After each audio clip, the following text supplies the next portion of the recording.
오늘 말씀의 제목을 분별의 은혜로 정했습니다. 좋은 것과 나쁜 것을 구별할 수 있는 능력은 매우 좋은 능력이지만 이 능력이 없으면 참혹한 결과를 가져옵니다. 특히 시대가 요상하고 어수선할수록 거짓에 속지 않고 진리를 제대로 분별할 수 있는 분별력이 한층 요구됩니다. 요즘 삶을 돌아보면 마치 일상이 멈춘 것 같은 느낌이 듭니다.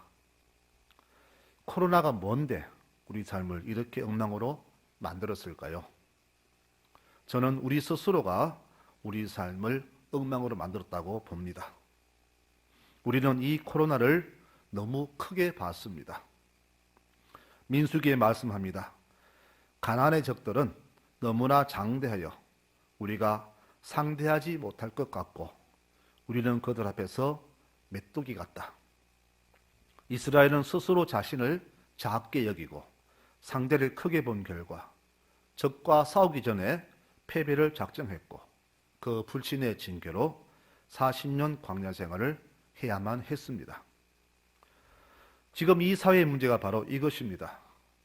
이 코로나를 막시 흑사병처럼 여기고 있기에 모두가 두려움에 떨고 있습니다. 또 확인도 안 된 거짓 소문들이 사회에 덮쳐 퍼지고 있어서 이 사회에는 진실도 사실도 아닌 거짓 소문들이 자욱합니다. 이렇게 거짓 정보에 빠지면 앞으로는 어떤 진실도 믿지 않는 불신의 사회가 오게 될 것입니다. 지금 우리에게 절실히 필요한 능력은 진실과 거짓을 분별할 수 아는 능력을 배양함에 있습니다. 이것만 제대로 갖추면 어수선한 이 사회, 불안에 떠는 이 백성들에게 새로운 소망과 희망을 줄 수가 있습니다. 사탄이 노리는 것은 바로 우리가 올바른 분별력을 갖지 못하게 하는 것입니다. 그래서 우리에게 불안감을 조성함으로써 우리는 늘 불안 속에서 살아가고 있습니다. 하나님이 주시는 생각은 평안과 미래와 희망입니다. 예레미야 29장 11절 말씀에 너희를 향한 나의 생각은 평안이요 재앙이 아니며 너희에게 미래와 희망을 주는 것이다 라고 말씀하십니다. 예수님은 요한복음 14장 27절에서 평안을 너희에게 끼치노니 곧 나의 평안을 너희에게 주노라. 내가 너희에게 주는 것은 세상이 주는 것과 같지 아니하니라. 너희는 마음에 근심하지도 말고 두려워하지도 말라. 이렇게 위로를 주십니다. 지금 우리 귀에 들려오는 소리들은 어떤 소리들입니까? 평안과 기쁨과 안심보다는 두려움과 걱정과 근심만 주는 소리들이 아닌가요? 주님 주시는 말씀은 소망과 희망인데 우리는 주의 음성보다는 세상이 주는 거짓 소식에 귀 기울이고 있습니다. 그래서 늘 불안과 근심과 걱정 속에 살고 있습니다. 사탄은 틈만 나면 거짓 정보를 흘려서 우리를 어지럽게 합니다. 심지어 예수님에게도 거짓 정보를 주었죠. 너는 능력이 있으니 이 돌을 떡으로 만들어서 먹어라. 그리고 내게 딱 한 번만 절하면 이 천하만국을 다 너에게 주겠다. 그러면 모든 사람들이 너를 왕으로 섬기지 않겠느냐. 이렇게 예수님도 소리라고 했는데 우리에게야 더 말할 게 있겠습니까? 우리는 세상이 혼란스러울수록 조용히 하나님의 음성에 귀를 기울여야 합니다. 시편 62편 말씀에 나의 영혼이 잠잠히 하나님만 바라며 나의 구원이 그에게서 나오는도다. 오직 그만이 나의 반석이시요 나의 구원이시요 나의 요새시니 내가 크게 흔들리지 아니하리로다. 나의 구원과 영광이 하나님께 있으며 내 힘의 반석과 피난처도 하나님께 있도다. 백성들아 시시로 그를 의지하고 그의 앞에 마음을 토하라. 하나님은 우리의 피난처시로다. 이렇게 말씀하십니다. 이 날통 속에서 우리 성도가 취할 자세는 바로 하나님만 바라며 잠잠히 그분의 도우심을 기다리는 것입니다. 오늘 말씀에서 그렇게 말하지 않습니까? 11절 말씀에 하나님의 일은 하나님의 영 외에는 아무도 알지 못하느니라. 우리가 세상의 영을 받지 아니하고 오직 하나님으로부터 온 영을 받았으니 이는 우리로 하여금 하나님께서 우리에게 은혜로 주신 것들을 알게 하려 하심이라. 이렇게 말씀합니다. 우리는 이 아픔의 원인이 누구인가 보다는 이 고난을 통해서 하나님이 무엇을 말씀하시고 또 어떻게 역사하시는가에 모든 초점을 맞추어야 합니다. 지금 이 사회에는 코로나 때문에 큰 이익을 보는 사람도 있겠지만은 억울하게 누명을 쓴 사람들도 많습니다. 중국 사람들 또 신천지 교도들은 자기들 때문에 이 병이 전염됐음에도 불구하고 모두가 억울하다고 말을 합니다. 특히 신천지는 자기들도 피해자라고 하지만 자신들이 가해자인 것은 명명백백합니다. 그러면 누가 정말로 억울하냐? 저는 제가 보기에 진짜 억울한 사람이 두 사람이 있다고 봅니다. 먼저는 대한민국 정부가 억울합니다. 정부가 무능해서 제때 대처를 못해서 그렇다라고 모든 매체가 정부의 무능을 탓하고 마스크 사라고 줄을 서는 것을 보면서 공산당 체제를 연습시켰다고 그렇게 말할 뿐 아니라 심지어는 마스크 판매까지도 청와대에서 독점한다는 말까지 퍼지고 있습니다.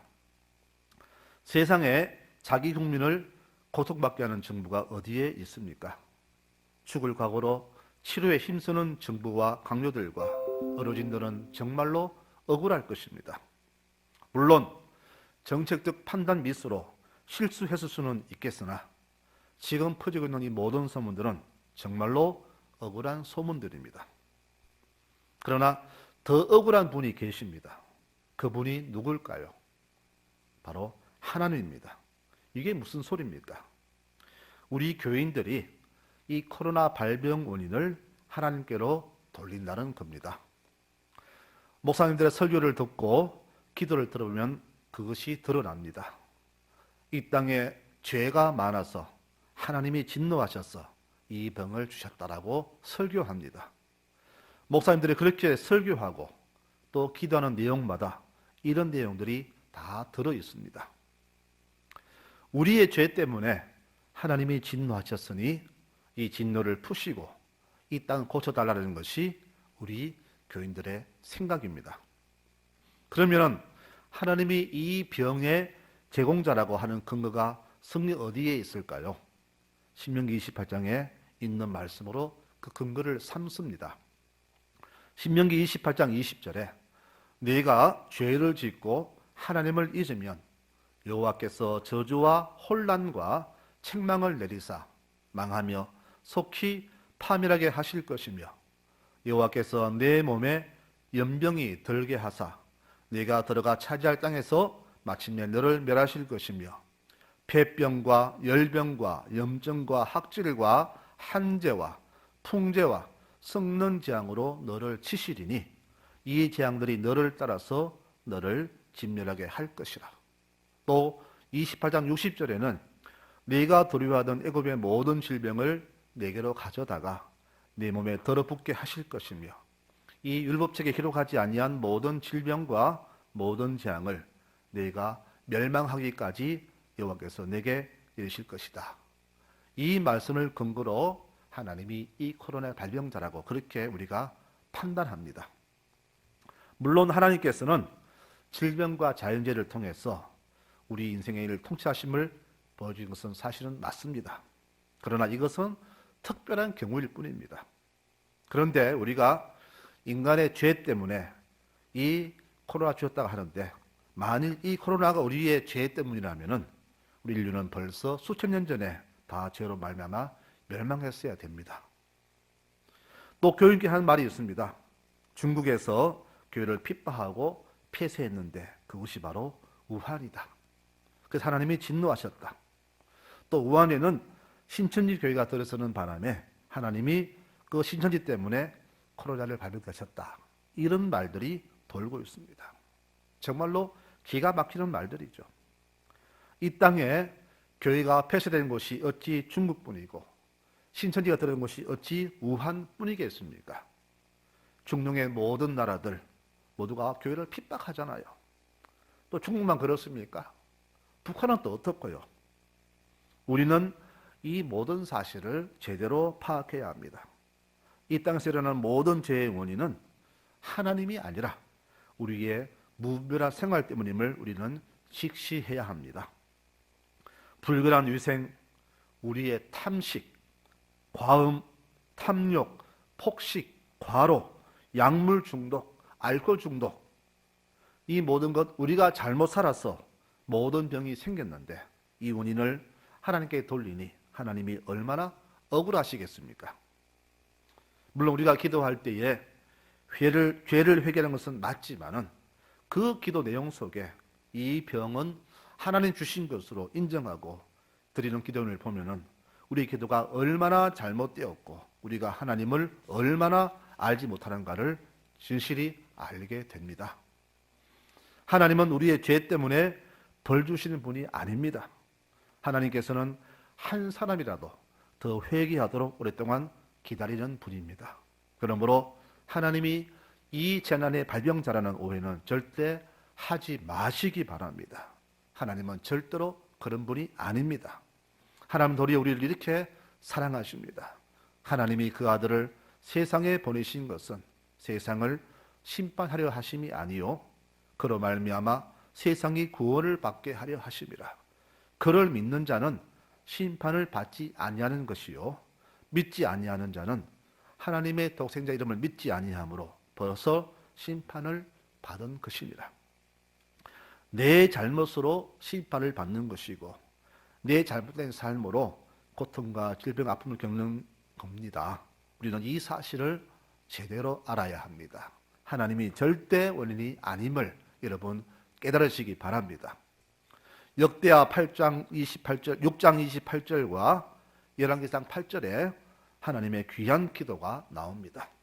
하나님이여 만일 이 땅에 기근이나 전염병이 있거나 곡식이 시들거나 깐부기가 나거나 메뚜기나 황충이 나거나 적국이 와서 성읍들을 에워싸거나 무슨 재앙이나 무슨 질병이 있거나를 막론하고 한 사람이나 혹 주의 온 백성 이스라엘이 다 각각 자기의 마음에 재앙과 고통을 깨닫고 이 성전을 향하여 손을 펴고 무슨 기도나 무슨 간구를 하거든 주는 계신 곳 하늘에서 들으시며 사유하시되 각 사람의 마음을 아시오니 그의 모든 행위대로 갚으시옵소서. 주만 홀로 사람의 마음을 아십니다. 라는 기도가 있습니다. 이 기도 내용은 어떤 것이냐? 지금 우리가 받는 모든 재앙은 하나님이 아니라 우리의 잘못된 삶에 있음을 깨닫고 누구든지 먼저 깨달은 자가 하나님께 기도하면 주님께서는 들으시고 우리를 불쌍히 보시고 회복시켜 달라는 그런 내용의 기도입니다. 이 기도 속에 하나님이 발병자라는 내용은 전혀 없고 오직 모든 원인은 우리 자신에게 있음을 시인하는 내용만이 들어있습니다.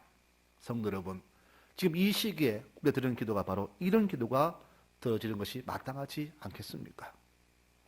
사탄은 우리의 마음과 정신을 흐리게 하고 혼란케 하고 미혹하여서 우리 하나님에게서 멀어지게 하며 구원에서 떨어뜨리게 하려고 온갖 방법을 다 쓰고 있습니다. 베드로전서 5장 8절에 정신 차려라. 영적으로 깨어있으라. 너희 대적 마귀가 우는 사자같이 두루 다니며 삼킬 자를 찾나니 너희는 믿음을 굳게 하여 그를 대적하라. 이렇게 우리에게 권고하고 있습니다. 사탄의 방법은 미혹입니다. 또 분란이며 혼돈입니다. 저 장대한 일회성을 보고 나서 10명의 마음에 사탄은 두려움을 심어 주었습니다. 그 두려움 때문에 온 백성은 하나님의 계획과 약속을 깨닫지 못하고 결국 그 반란함으로써 사막의 모래속에 묻히게 되었습니다. 하나님이 주시는 마음은 폭풍 속에서도 평안이지만 사탄이 주는 마음은 평안 속에서도 두려움을 줍니다. 사탄은 이 세상 미디어를 장악하여서 이 백성들에게 늘 두려움과 근심만 심어 주었습니다. 뉴스를 틀면은 늘 내용은 누가 죽었고 어떤 사고가 났고 전쟁이 났고 경제가 엉망이고 늘 이렇게 우리에게 두려운 소식만 전해주지 않습니까? 그렇다면 세상에는 과연 그런 불행한 일들만 일어나고 있을까요? 아닐 겁니다.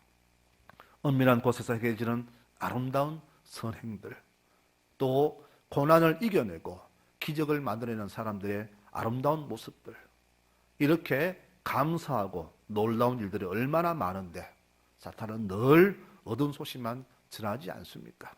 그래서 바울은 우리에게 항상 기뻐하고 쉬지 말고 기도하고 범사에 감사라고 이렇게 법령을 했습니다. 왜 그랬을까요? 우리가 보지 못하고 알지 못한 일들 속에는 지금 내가 보고 알고 느끼고 있는 것보다 훨씬 더 아름답고 소중한 일들이 너무나 많기 때문에 그렇게 당부를 한 것입니다.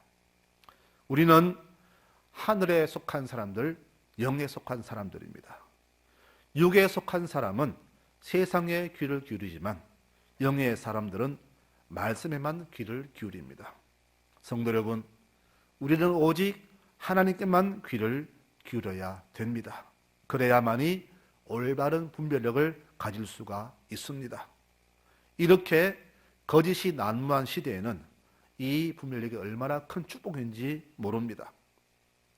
여호수아와 갈렙은 하나님께만 지목했기 때문에 올바른 분별력으로 약속의 말씀을 굳게 믿었습니다. 눈에 보이는 현상들, 수많은 소리들 듣지 않고 하나님 약속에만 모든 것을 올인했습니다. 또 여리고성의 기생 라합은 그의 올바른 분별력이 두 정탐꾼을 숨겨줌으로써 그 여인은 구원을 받게 됩니다. 그는 올바른 선택을 했고 그중 한 사람인 살문과 결혼함으로써 기생의 신분에서 일약 예수님의 선조가 되었습니다. 작금의 이 사태가 이렇게 불신과 원망으로 종식이 된다면 정말로 불행한 일이 됩니다. 그래서 이 말세에는 무엇보다 진실과 진리를 제대로 파악하는 분별의 은사가 우리에게 절실히 요구가 됩니다. 성도 여러분, 우리는 이 사태를 통하여서 하나님이 우리에게 무엇을 바라시는가 하는 것을 분명히 깨달아야 됩니다. 육의 사람들은 보이는 것으로 들리는 소식으로 하나님을 폄하하고 세상을 원망하고 누구를 원망하지만 성도들은, 영에 속한 사람들은 그것이 아니라 하늘의 귀를 기울이고 하늘에 주목함으로써 주께서 우리에게 무엇을 말씀하시고 바라는가를 깨닫는 그런 진실된 사람들이 되어야 할 것입니다. 그러므로 이 모든 올바른 깨달음은 육으로 깨닫는 게 아니라 오직 영으로만이 깨달을 수가 있습니다. 우리는 하나님의 영을 받은 사람들입니다. 그러므로 우리의 모든 초점을 하나님께 맞추고 우리의 진실된 영으로 화답할 때 주께서는 우리에게 귀한 진리를 깨닫게 해 주실 것입니다. 영에 속한 우리는 이제 이 모든 고난의 원인이 바로 하나님이 아니라 육신으로 너무 우리가 무리서했고 그래서 우리의 무분별한 생활이, 어지러운 생활이 이 모든 발병 원인임을 다시 한번 깨달아야 될 것입니다. 또 더 나아가서 우리 성도들이 이 사회를 위해서, 나라 민족을 위해서 기도에 게을렀음을 우리가 분명히 다시 한번 깨달아야 됩니다. 바로 이것이 이 코로나 사태에 우리가 깨달아야 할 하나님의 음성이 아닌가 그렇게 추측해 봅니다. 사랑하는 성도 여러분, 우리는 이 위기를 다시금 기도의 자로 나아가는 회복의 길로 만들어야 될 겁니다. 위기다, 고통이다, 아픔이다, 환난이다 부러질 것이 아니라 이 속에서 우리에게 역사하시고 다가오시며 말씀하시는 하나님의 음성에, 능력의 손에 모든 것을 절대적으로 맡겨야 될 겁니다. 모두가 두려워 떨 때에 그 속에서도 능한 손으로 우리를 건지시는 하나님만을 굳게 의지하며 나아가야 될 겁니다. 폭풍 속에서도 주를 바라보았던 사도 바울의 그 믿음, 그 풍랑 속에서도 주를 바라보고 걸었던 베드로의 그 발걸음이 오늘 우리의 새로운 믿음의 이정표가 되기를 소망합니다. 바로 이것이 오늘 우리에게 주시는 하나님의 음성입니다. 성도 여러분, 이 한 주간도 감사와 찬송으로 영혼 돌리는 한 주간 되시기를 바랍니다. 모두가 불평불만 터뜨릴 때에 우리 성도들은 그 속에서 두 손을 들어 내 생명을 지켜주시고 보호하신 하나님을 생각하면서 감사와 찬송으로 화답하시기를 축원합니다. 그것이 바로 성도들이 위기 속에서 이 길을 이길 수 있는 방법이요, 이렇게 하는 것이 주의 뜻임을 다시 한번 깨닫고 이 한 주간도 혼란 속에서도 주를 잊지 않고 주만 바라보면서 감사와 기쁨과 영광을 돌려드리는 복된 한 주간 되시기를 간절히 축원합니다.